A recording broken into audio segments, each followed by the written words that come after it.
High বন্ধুরা, শুভ দুপুর। তো দেখো, আজকে আমি রান্না করলাম চিংড়ি মাছ দিয়ে পেঁপের ঘন্ট।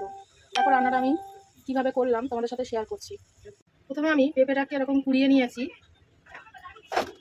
আলুও কেটে নিয়েছি, চিংড়ি মাছ বেছে ধুয়ে নুন হলুদ মাখিয়ে নিয়েছি, মাখাইনি এখনো, মাখাবো।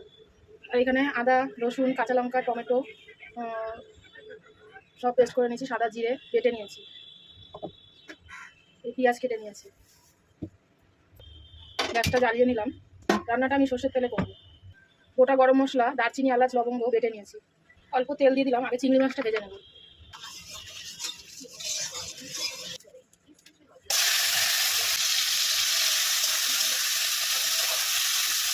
চিংড়ি মাছটা ভাজা হয়ে গেছে, তুলে নিলাম, নামিয়ে নিলাম। একটু তেল দিয়ে দিলাম। এখানে আমি সাদা জিরে, দুটো তেজপাতা, দুটো শুকনো লঙ্কা ফোড়ন দিলাম। একটু পেঁয়াজ কুচিয়ে রেখেছিলাম, ভেজে নেব। পেঁয়াজের সাথে আমি আলুটাও ভেজে নেব।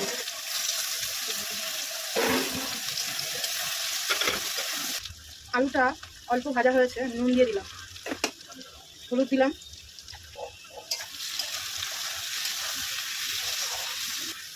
একটা টমেটো কেটে দিয়ে দিলাম, একটু রসুন বাটা দিলাম, একটু জিরে বাটা দিলাম, একটু আদা বাটা দিলাম, একটু কাঁচা লঙ্কা বাটা, পাকা কাঁচা লঙ্কা বাটা দিলাম। এবার সবটা আমি ভালো করে কষিয়ে নেবো। গোটা গরম মশলা বেটে রেখেছিলাম, দিয়ে দিলাম, দিয়ে একটু কষিয়ে নেবো। দেখবে বন্ধুরা, গোটা গরম মশলা যখন বেটে দেবে, লাস্টে দেওয়ার থেকে যদি তুমি কষানোর সঙ্গে দাও, তাহলে তরকারির সেন্টটা বেশ ভালো বেরোবে।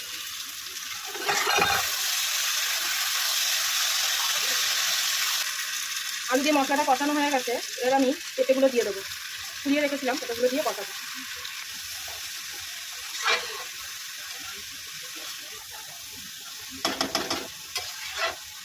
একটু ঢাকা দিয়ে দিই, আঁচটা একটু কমিয়ে দিলাম।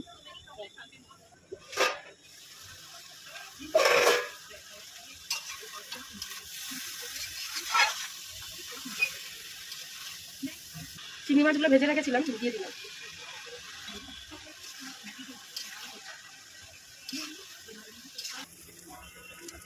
একটু ধনে পাতা ছিল, দিয়ে দিলাম।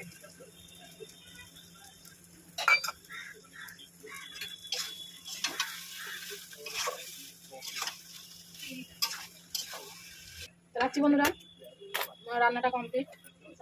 পেঁপের ঘন্ট। সবাই ভালো থেকো, সুস্থ থেকো।